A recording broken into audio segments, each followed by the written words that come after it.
Oke, assalamualaikum warahmatullahi wabarakatuh. Selamat pagi teman-teman. Pada pertemuan kali ini kita akan membahas tentang proses go public. Saya taruh PPT-nya di sini ya guys. Nah, untuk proses go public itu merupakan sebuah proses transformasi perusahaan dari perusahaan tertutup menjadi perusahaan terbuka. Bagaimana caranya? Kita langsung ke pengantar terlebih dahulu. Nah, untuk setiap perusahaan pastinya kan menginginkan perkembangan perusahaannya secara pesat dan mampu bersaing dalam jangka waktu yang panjang dan dapat mempertahankan keberlanjutan perusahaannya itu gitu. Nah, untuk melaksanakan hal tersebut perlu dilakukan strategi untuk memenangkan persaingan. Salah satunya dengan cara proses go public ini gitu.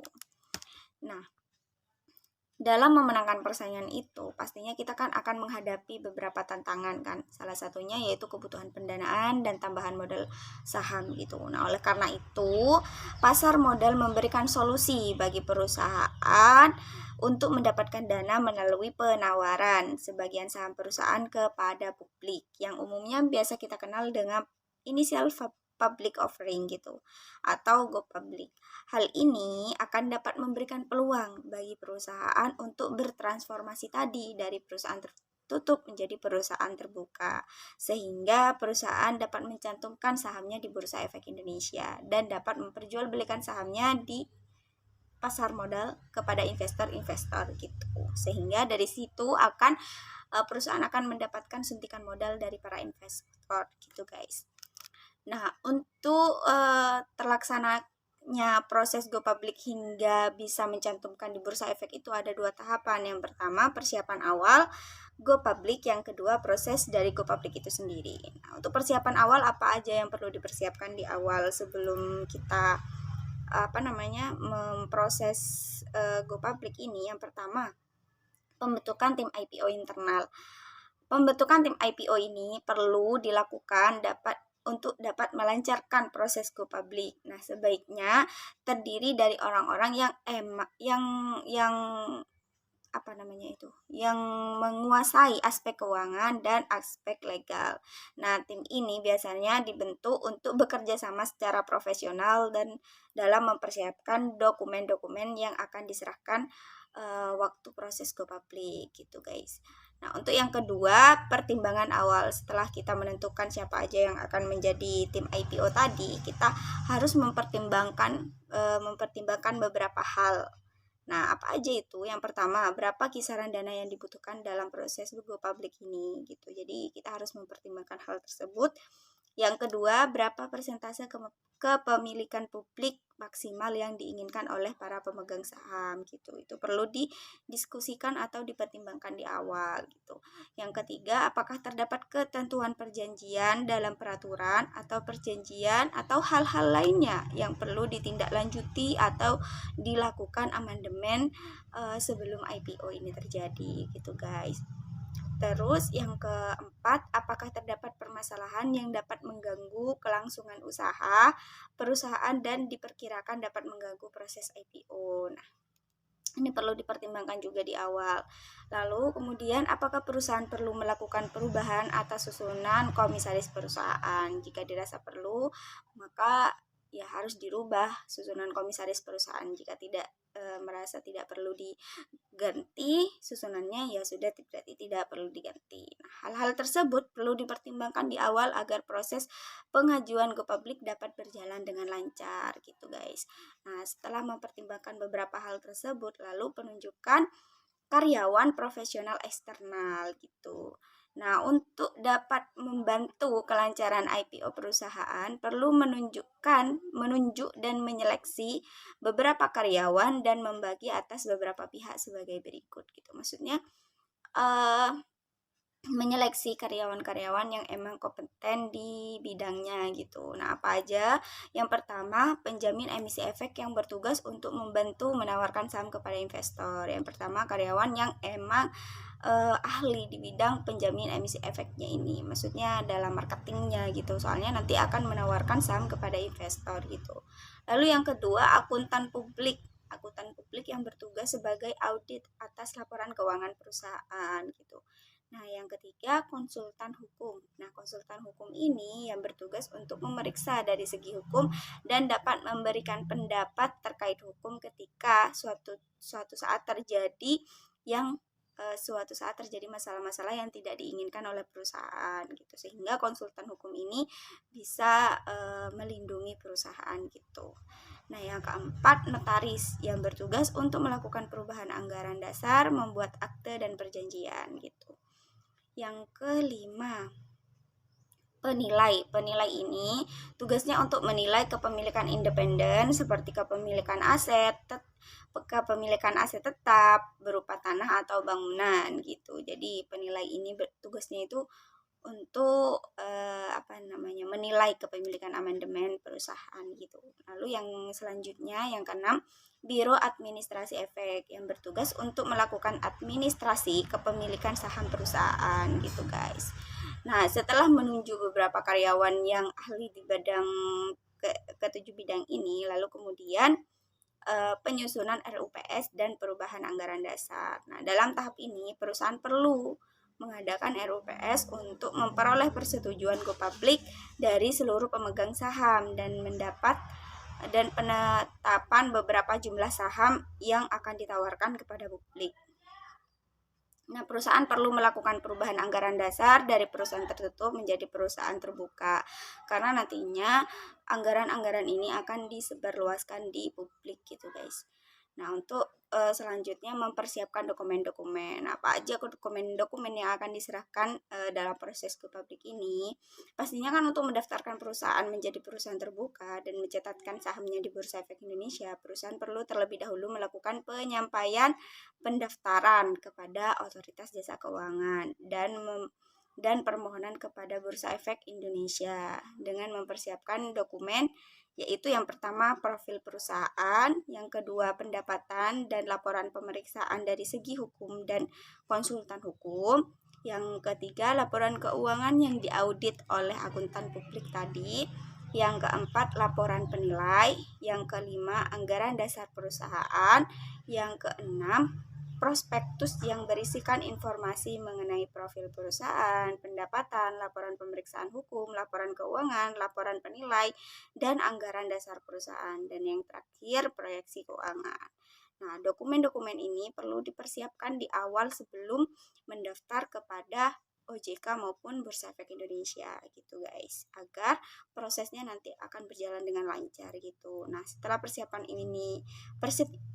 awal ini sudah rampung, lalu kemudian proses inti dari go public itu sendiri. Nah, setelah mempersiapkan tahapan awal tersebut, lalu mekanisme selanjutnya adalah proses inti dari go public. Nah, apa aja? Yang pertama, persiapan awal tadi kan udah dijelaskan. Lalu yang kedua, penyampaian permohonan perjanjian saham kepada Bursa Efek Indonesia. Jadi setelah disiapkan semuanya, dokumen-dokumennya udah lengkap, lalu kita kemudian ke Bursa Efek Indonesia untuk melakukan perjanjian saham gitu. Nah, perusahaan perlu mengajukan permohonan untuk mencatatkan sahamnya beserta membawa seluruh dokumen di Bursa Efek Indonesia. Lalu perusahaan perlu menyampaikan permohonannya ini untuk menitipkan sahamnya secara kolektif di Kustodian Sentral Efek Indonesia gitu guys.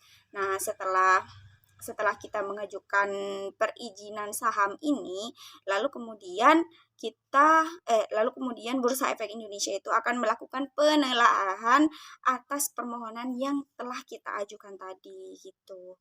Nah, setelah itu lalu kemudian Bursa Efek itu akan mengundang perusahaan serta underwriter untuk mempresentasikan profil perusahaan, rencana bisnis, dan rencana penawaran umum yang akan dilakukan gitu. Nah, setelah itu Bursa Efek Indonesia akan melakukan kunjungan. Setelah mempresentasikan profil perusahaan tadi, lalu kemudian Bursa Efek akan melakukan kunjungan kepada perusahaan dan meminta penjelasan yang emang relevan dengan IPO yang sudah dijelaskan tadi gitu.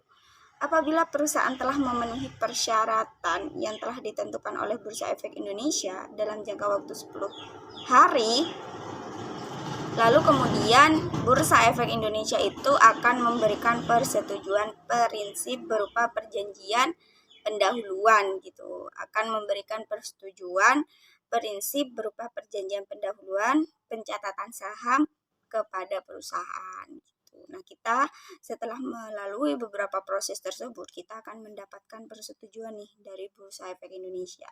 Lalu setelah itu bagaimana? Lalu setelah itu penyampaian pernyataan pendaftaran kepada OJK. Jadi setelah dari Bursa Efek Indonesia kita ke Otoritas Jasa Keuangan. Nah, di Otoritas Jasa Keuangan kita ngapain gitu? Nah, di Otoritas Jasa Keuangan, setelah kita mendapatkan surat perjanjian dari Bursa Efek Indonesia tadi, lalu kemudian perusahaan membawa berkas yang sudah diserahkan tadi ke Otoritas Jasa Keuangan untuk melakukan penawaran umum saham. Nah, setelah pengajuan dokumen kepada Otoritas Jasa Keuangan, kemudian Otoritas Jasa Keuangan akan melakukan penelaahan juga sebelum akhirnya akan diungkapkan kepada publik melalui prospektus gitu. Nah, sebelum mempublikasikan prospektus, perusahaan perlu menunggu persetujuan dari OJK terlebih dahulu. Nah, Otoritas Jasa Keuangan akan memberikan pernyataan efektif setelah perusahaan menyampaikan informasi mengenai harga penawaran umum dan keterbukaan informasi lainnya gitu. Jadi saham itu akan dipublikasikan ketika ada perjanjian tuh antara perusahaan dengan OJK dan Bursa Efek bahwasannya harga penawaran umum telah disahkan dan telah didiskusikan seharga seberapa gitu kan, sesuai dengan perjanjian dan keterbukaan informasi gitu. Jadi nanti keuangan perusahaan semuanya itu akan diinformasikan secara publik gitu, tidak ada yang ditutup-tutupi gitu guys. Nah, apabila pernyataan dapat dinyatakan emang efektif oleh Otoritas Jasa Keuangan, perusahaan dapat mempublikasikan perbaikan atau tambahan sebelum benar-benar dipublikasikan, diberikan waktu dulu untuk perusahaan dapat memperbaiki dan memberikan tambahan-tambahan informasi gitu untuk sebelumnya dipublikasikan secara luas gitu guys. Nah, setelah ini, maksudnya setelah kita mendapatkan lampu hijau dalam tanda kutip kita udah mendapatkan lampu hijau dari Otoritas Jasa Keuangan dan Bursa Efek Indonesia, lalu kita dapat menawarkan secara umum pencatatan dan perdagangan saham di Bursa Efek Indonesia gitu. Nah, penawaran umum ini umumnya dapat dilakukan 1-5 hari kerja. Distribusi saham akan dilakukan kepada investor pembeli saham secara elektronik gitu. Biasanya 1-5 hari kerja. Lalu perusahaan menyampaikan permohonan pencatatan saham kepada Bursa Efek Indonesia dengan membawa bukti pernyataan pendaftaran yang diberikan oleh OJK tadi gitu, dan dokumen-dokumen lainnya. Lalu setelah itu Bursa Efek Indonesia akan memberikan persetujuan gitu. Jadi setelah dari Bursa Efek ke OJK ke Bursa Efek lagi, lalu kemudian Bursa Efek setelah mendapatkan surat dinyatakan efektif dari OJK, Bursa Efek akan memberikan persetujuan dan mengumumkan pencatatan saham perusahaan serta kode perusahaan juga untuk keperluan perdagangan saham di Bursa Efek Indonesia. Nah, kode ini yang kemudian akan dipublikasikan kepada investor gitu untuk dapat melakukan transaksi saham perusahaan di Bursa Efek Indonesia. Nah, setelah saham tercatat, investor dapat memperjualbelikan saham perusahaan kepada investor lainnya melalui broker yang emang sudah menjadi anggota dari Bursa Efek Indonesia gitu. Lalu kesimpulannya gimana? Jadi kesimpulannya itu dalam proses go public ini ada 4 tahapan penting. Yang pertama proses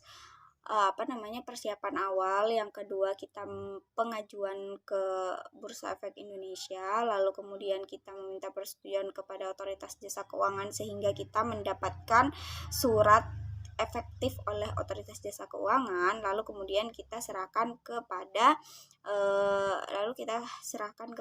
surat efektif itu kita serahkan kepada Bursa Efek Indonesia. Nah, setelah itu oleh Bursa Efek Indonesia kita akan diberikan kode saham perusahaan yang dapat dipublikasikan kepada para investor gitu guys.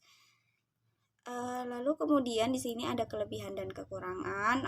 Untuk kelebihan dari proses go public itu apa? Yang pertama, akses pendanaan di pasar saham. Tentunya dengan kita menjadikan perusahaan kita menjadi perusahaan terbuka, kita akan mendapatkan banyak suntikan dana dari para investor gitu.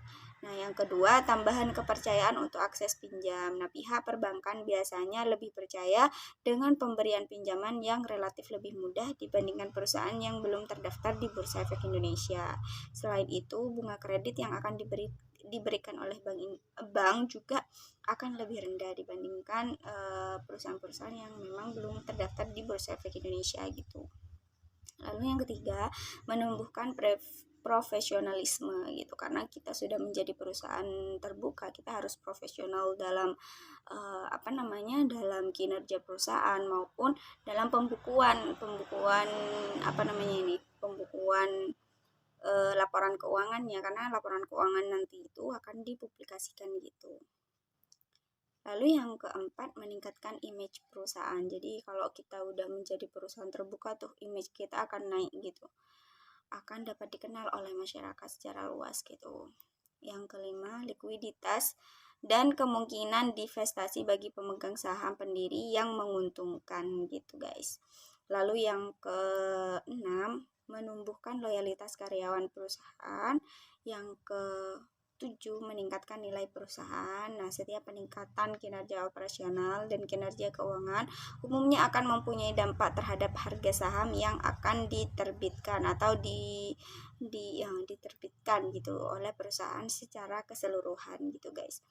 Lalu selanjutnya, kemampuan untuk mempertahankan kelangsungan hidup gitu, karena dana sudah para investor sudah banyak yang menginvestasikan uangnya di perusahaan kita, pastinya kita akan perusahaannya akan terus berlanjut gitu, karena pendanaan kita sudah aman gitu guys. Nah, kemudian insentif pajak sesuai dengan peraturan pemerintah untuk perusahaan go public emang akan mendapatkan penurunan tarif pajak penghasilan. Jadi kalau misalkan kita perusahaan tertentu bayar pajaknya itu sebesar 40%. Namun setelah kita menjadi perusahaan terbuka, pajak kita itu akan dikurangi 5% menjadi 35% gitu. Sesuai dengan peraturan yang dibuat oleh pemerintah gitu. Nah, untuk kelemahannya sendiri ada dua. Yang pertama, berbagi kepemilikan perusahaan kepada investor yang sudah memberikan dananya kepada kita gitu. Jadi perusahaan itu tidak semata-mata punya kita sendiri, tidak, tapi itu kita berbagi dengan para investor gitu guys. Lalu kewajiban mematuhi peraturan pasar modal yang berlaku. Kita harus mematuhi semua peraturan-peraturan yang dibuat oleh pasar modal dan otoritas jasa keuangan gitu guys. Mungkin itu aja ya yang bisa saya sampaikan dari proses go public ini. Lalu selanjutnya saya akan menjelaskan mengenai review jurnal yang sudah saya share. Saya taruh di sini juga ya guys. Jadi dibaca sendiri. Judulnya ini Influence of the Independent dan bla bla bla bla. Nah, itu gimana sih intinya? Jadi latar belakang dari artikel ini atau jurnal ini itu merupakan kasus yang menimpa PT Garuda Indonesia Tbk dengan pengakuan piutang yang meningkat secara signifikan. Nah, PT Jiwasraya yang juga meraup untung besar melalui skema reasuransinya pada tahun 2006 gitu. Karena hal tersebut, laba menjadi sangat penting sebagai tolak ukur keberhasilan kinerja perusahaan. Keuntungan menjadi nilai sejauh mana suatu aktivitas perusahaan memberikan nilai tambah. Oleh karena itu, perusahaan penting mempunyai laporan laba bersih agar dapat mengambil kebijakan sesuai dengan kepentingannya. Laba yang ingin dicapai juga timbul karena berbagai alasan atau motivasi bagi manajemen keuangan. Oleh karena itu, tata kelola perusahaan harusnya dapat berjalan dengan baik. Namun, tata kelola perusahaan menurut International Financial Corporation merupakan sebuah sistem di mana perusahaan diarahkan dan dikendalikan. Tata kelola secara empiris mempengaruhi praktik manajemen laba oleh Dewan Komisaris Komite Audit dan Auditor independen, dasar untuk menilai objektif oleh komisaris dalam melakukan evaluasi gitu. Evaluasi, manajemen puncak, dan manajemen resiko kebijakan. Nah, semua ini merupakan proses pelaporan keuangan independensi yang efektif akan dihasilkan oleh Dewan Komisaris dengan potensi yang lebih kecil untuk konflik kepentingan dalam menjalankan tugas sehingga dapat menghindari resiko manajemen laba. Sedangkan menurut OJK, audit merupakan panitia yang bertanggung jawab kepada Dewan Komisaris dengan melaksanakan tanggung jawab serta fungsinya dari Dewan Komisaris. Selain itu, akuntansi dan kompetensi keuangan juga penting untuk membantu audit untuk melaksanakan tanggung jawab dan mengawasi laporan keuangan. Hal ini perlu dilakukan supaya dapat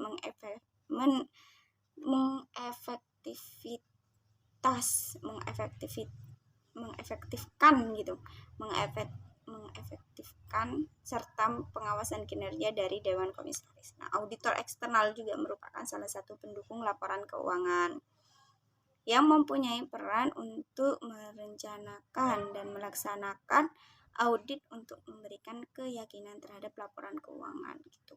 Baik dari segi kekeliruan ataupun kecurangan. Audit yang berkualitas akan diwujudkan oleh auditor eksternal dengan tujuan melindungi nama baik atau reputasi dan atas konsekuensi yang timbul dari laporan keuangan yang dapat menyesatkan klien. Praktik ini juga dapat berdampak terhadap nilai perusahaan.